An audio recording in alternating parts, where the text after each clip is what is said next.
have a question. My uncle suddenly passed away a few months ago, who I was very close to.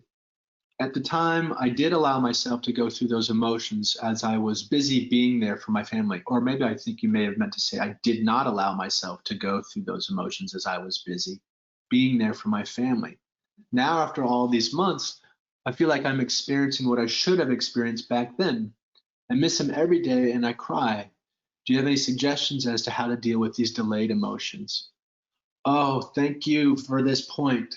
Yeah, I guess, yes, I do have some thoughts here. In my own experience, I often have a delayed response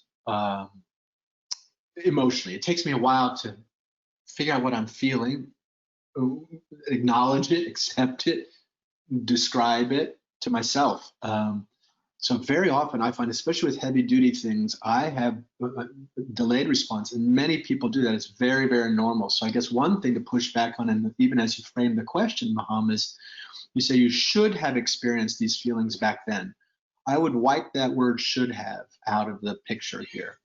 You did what you needed to do, being there for others, and that way I bet served them. And there's no time limit on this stuff. It took me 15 years to get to some of my feelings about my sister's death. I've referred to Lisa here in these talks, and I will continue to do so. So I guess start by unburdening the shame here. There's no should. You're feeling them now, and that's just fine. Sometimes these things are too big to let in. And the body is pretty smart. Oftentimes we'll let in what we can deal with. So maybe this was your body being smart and giving yourself a little time for the feelings to fully bubble up.